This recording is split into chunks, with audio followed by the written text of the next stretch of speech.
마태복음 제21장. 그들이 예루살렘에 근접하여 올리브산에 있는 벳바게에 왔을 때에는 예수님께서 두 제자를 보내시며 그들에게 말씀하시기를 너희 앞에 있는 마을로 가라.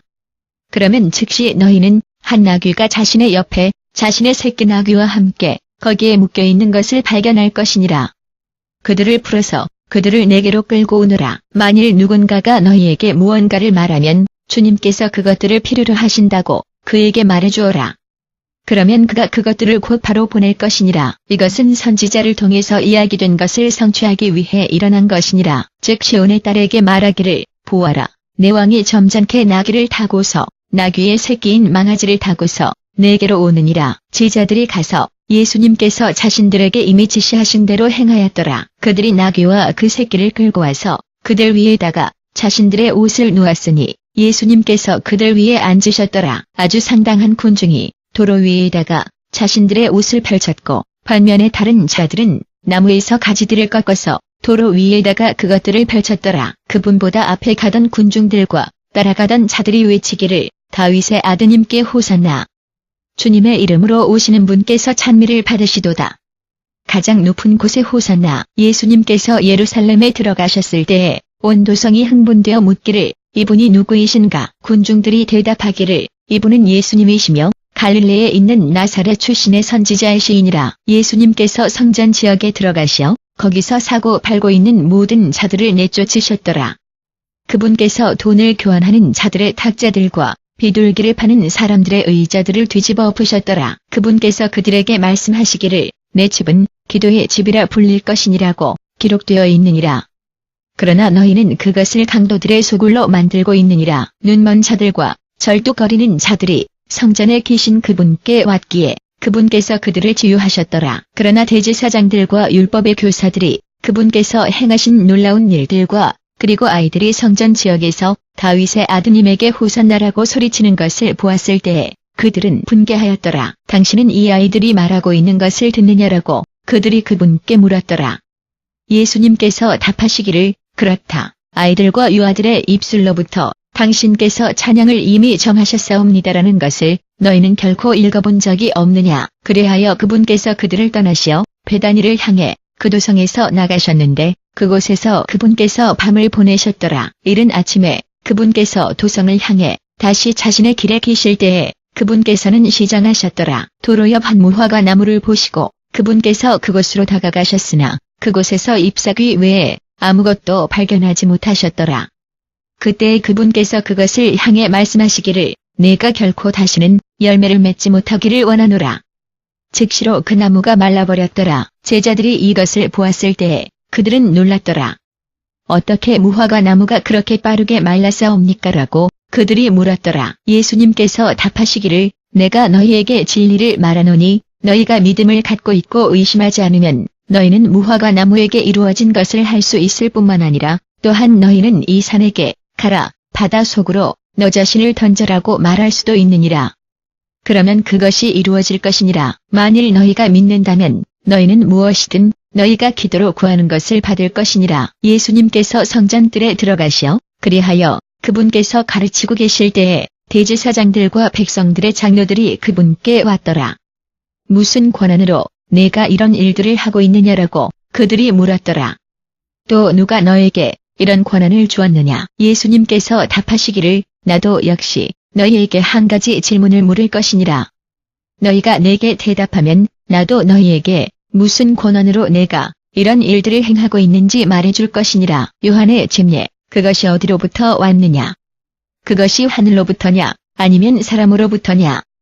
그들이 자신들 가운데에서 그것을 토론하여 말하기를 만일 우리가 하늘로부터라고 말하면 그가 우리에게 그러면 어찌 너희가 그를 믿지 않았느냐라고 물을 것이다. 그러나 만일 우리가 사람들로부터라고 말하면 그들 모두가 요한이 선지자였다고 여기고 있기 때문에 우리는 백성들이 두렵구나. 그래서 그들이 예수님께 대답하기를 우리는 알지 못하노라.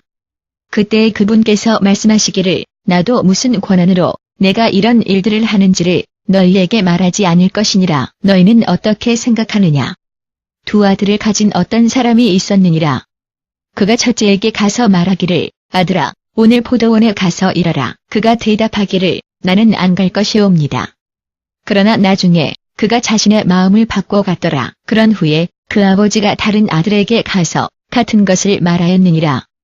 그가 대답하기를 아버지 내가 가겠사옵니다. 그러나 그는 가지 않았느니라. 둘 중에 누가 자신의 아버지가 원하는 것을 행하였느냐. 첫째로다라고 그들이 대답하였더라. 예수님께서 그들에게 말씀하시기를 내가 너희에게 진리를 말하노니 세금 징수원들과 매춘부들이 너희보다 앞서 하나님의 왕국에 들어갈 것이니라. 왜냐하면 요한은 너희에게 공의의 길을 보여주려고 너희에게 왔으나 너희는 그를 믿지 않았으나 세금 징수원들과 매춘부들은 믿었느니라. 또 너희가 이것을 본 후에도 너희는 회개하지도 않았고 그를 믿지도 않았느니라. 다른 비유를 들어라. 포도원을 심은 어떤 땅 주인이 있었느니라. 그가 그 주변에 담을 두고 그 안에다가 포도즙 짜는 곳을 파고서 망대를 세웠느니라. 그런 후에 그는 포도원을 몇몇 농부들에게 빌려주고 여행차 떠났느니라. 추수 때가 다가왔을 때에 자신의 열매를 거두려고 그가 자신의 종들을 소작인들에게 보냈느니라. 소작인들이 그의 종들을 붙잡아 그들이 하나는 때리고 또 다른 자는 죽이고 세 번째는 돌로 쳤느니라. 그런 후에 그가 그들에게 다른 종들을 처음 때보다 더 많이 보냈으나 그 소작인들은 그들을 같은 방식으로 다루었느니라. 모든 것의 마지막으로 그는 자신의 아들을 그들에게 보내느니라. 그들이 내 아들은 존중할 것이다라고 그가 말하였느니라. 그러나 그 소작인들이 그 아들을 보았을 때에는 그들이 서로에게 말하기를 이 자는 상속자이니라. 오라 그를 죽이고 그의 유산을 빼앗도록 하자. 그래서 그들은 그를 붙잡아 그를 포도원 밖으로 던져 그를 죽였느니라. 그러므로 포도원의 주인이 올 때에는 그가 그런 소작인들에게 무엇을 하겠느냐. 그들이 답하기를 그는 그런 비참함을 비참한 결말로 이끌 것이며 또 그가 포도원을 다른 소작인들에게 빌려줄 것이니 그들이 추수 때에 그에게 그의 농작물에 몫을 바칠 것이니라. 예수님께서 그들에게 말씀하시기를 너희는 성경에서 결코 읽어본 적이 없느냐. 건축자들이 거절한 돌이 이미 머릿돌이 되었으니 주님께서 이렇게 이미 하셨기에 그것이 우리의 눈에 기묘하니라. 그러므로 내가 너희에게 말하노니 하나님의 왕국이 너희로부터 빼앗김을 받아 그 열매들을 맺는 사람들에게 주어질 것이니라. 이 돌 위에 떨어지는 자는 조각들로 부서질 것이며 그러나 자신 위에 그것이 떨어지는 자는 박살날 것이니라. 대제사장들과 바리새인들이 예수님의 비유들을 들었을 때에 그들은 그분께서 자신들에 대하여 이야기하고 있다는 것을 알았더라. 그들이 그분을 체포하려고 길을 찾았으나 그들이 군중에 대하여 무서워하였으니 이는 사람들이 그분이 선지자라고 여겼기 때문이더라. 마태복음 제22장. 예수님께서 그들에게 다시 비유로 말씀하시면서 이야기하시기를 하늘 왕국은 자신의 아들을 위해 결혼 잔치를 준비한 왕과 같으니라. 잔치에 이미 초대받았던 자들에게 그들이 오도록 말하기 위해 그가 자신의 종들을 보냈으나 그들은 오기를 거절하였느니라. 그때 그가 약간의 더 많은 종들을 보내며 말하기를 이미 초대받은 자들에게 내가 내 만찬을 이미 준비하였다고 말하라. 내 황소들과 살찐 가축들이 이미 도살당하였으며 모든 것들이 준비되었노라. 결혼 잔치에 오라. 그러나 그들은 아무 관심을 기울이지 않고 떠나갔으니 하나는 자신의 밭으로 다른 하나는 자신의 사업장으로 갔느니라. 그 나머지는 그의 종들을 붙잡아 그들을 학대하며 그들을 죽였느니라. 왕이 격분하였느니라. 그가 자신의 군대를 보내어 그런 살인자들을 멸하고 그들의 성읍을 불태웠느니라. 그때 그가 자신의 종들에게 말하기를 결혼 잔치가 준비되었으나 내가 초대한 자들은 올만한 가치가 없었노라. 거리 모퉁이로 가서 너희가 발견하는 어떤 자라도 잔치에 초대하라. 그래서 그 종들은 거리로 나가서 선하든 악하든 자신들이 발견할 수 있던 모든 사람들을 모았기에 결혼식 강당은 손님들로 가득 찼느니라. 그러나 왕이 손님들을 보기 위해 들어왔을 때에 그는 결혼식 의복을 입고 있지 않던 자인 거기 한 사람을 알아보았느니라. 그가 묻기를 친구여 너는 어떻게 결혼식 의복도 없이 여기에 들어왔느냐. 그 사람은 말이 없었느니라. 그때 왕이 수행원들에게 말하기를 그의 손과 발을 묶어서 그를 바깥 어두운 속으로 던져버려라. 거기서 울며 이를 갈미 있을 것이니라. 왜냐하면 많은 자들이 초대를 받았으나 소수만 택함을 받았느니라. 그때의 바리새인들이 밖으로 가서 그분의 말씀으로 인해 그분께 덫을 놓으려고 계획들을 꾸몄더라. 그들은 자신들의 제자들을 헤롯 당원들과 함께 그분께 보냈더라. 그들이 말하기를 선생님, 우리는 선생님께서 정직의 사람이며 선생님께서 하나님의 길을 진리에 부합되게 가르치신다는 것을 알고 있사옵니다. 선생님께서는 사람들에 의해 흔들리지 않으시니 이는 선생님께서 그들이 누구인가에 아무 관심도 기울이지 않으시기 때문이옵니다. 그런데 우리에게 말씀해 주시옵소서. 선생님의 의견은 무엇이옵니까? 시저에게 세금을 지불하는 것이 옳사옵니까? 혹은 아니옵니까? 그러나 예수님께서 그들의 악한 의도를 아시고 말씀하시기를 너희 위선자들아 어찌 너희가 나에게 덫을 놓으려고 애를 쓰고 있느냐. 세금을 지불하는데 사용되는 동전을 내게 보여라. 그들이 그분께 한 데나리온을 가져왔기에 그분께서 그들에게 말씀하시기를 이것이 누구의 조상이냐. 그리고 누구의 명각이냐. 시저의 것이옵니다라고 그들이 답하였더라. 그때 그분께서 그들에게 말씀하시기를 시저의 것은 시저에게 바치고 하나님의 것은 하나님께 바쳐라. 자신들이 이것을 들었을 때에 그들은 놀랐더라.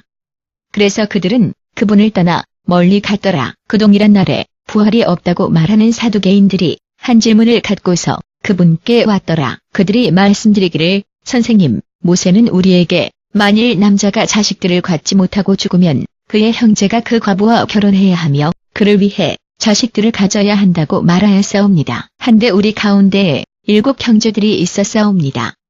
첫 번째 형제는 결혼하고 죽었는데 자신이 아무 자식도 없었으므로 그는 자신의 아내를 자신의 형제에게 남겨두었사옵니다. 그 동일한 일이 둘째와 셋째 형제에게 일어났으며 7째까지 계속 내려갔사옵니다. 마침내 그 여자도 죽었사옵니다. 한데 그렇다면 부활 시에는 그들의 모두가 그녀에게 결혼하였으므로 그녀는 7 중에 누구의 아내가 되겠사옵니까? 예수님께서 답하시기를 너희가 성경도 하나님의 능력도 알지 못하기 때문에 너희는 실수하고 있느니라. 부활 시에는 사람들이 결혼하지도 않으며 결혼을 시키지도 않으니 그들은 하늘에 있는 천사들과 같을 것이니라. 그러나 죽은 자들의 부활에 관해 하나님께서 너희에게 나는 아브라함의 하나님이며 이삭의 하나님이며 야곱의 하나님이니라고 말씀하신 것을 너희는 읽어본 적이 없느냐. 그분께서는 죽은 자들의 하나님이 아니라 살아있는 자들의 하나님이시니라. 군중들이 이것을 들었을 때에 그들은 그분의 교훈에 놀랐더라. 그러나 예수님께서 사두개인들을 이미 침묵시키셨다는 것을 듣고서 바리새인들이 함께 모였더라. 율법의 전문가인 그들 중에 하나가 이 질문을 갖고서 그분을 시험하였느니라. 즉 선생님, 어느 것이 율법에서 가장 큰 계명이옵니까? 예수님께서 답하시기를 내 온 마음으로 또 내 모든 혼으로 또 내 모든 정신으로 주 너의 하나님을 사랑하라. 이것이 첫째이고 가장 큰 계명이니라. 그리고 두 번째는 그것과 같으니 내 이웃을 내 자신처럼 사랑하라. 모든 율법과 선지서들은 이들 2 계명에 달려있느니라. 바리새인들이 함께 모여있는 동안에 예수님께서 그들에게 물으시기를 너희가 그리스도에 관해 어떻게 생각하느냐. 그분께서는 누구의 아들이시냐. 다윗의 아드님이니라고 그들이 답하였더라. 그분께서 그들에게 말씀하시기를 그러면 다윗이 성령을 통해 말할 때에 그분을 주님이라 부른 것은 어찌 된 것이냐. 왜냐하면 그가 말하기를 주님께서 내 주님께 말씀하시기를 내가 내 원수들을 내 발 아래 둘 때까지 내 오른편에 앉아 있어라. 그런데 만일 다윗이 그분을 주님이라 부른다면 어떻게 그분께서 그의 아들이 될 수 있겠느냐. 아무도 한마디 대답도 말할 수 없었고 그날부터 아무도 더 이상의 질문들을 그분께 감히 묻지 않았더라.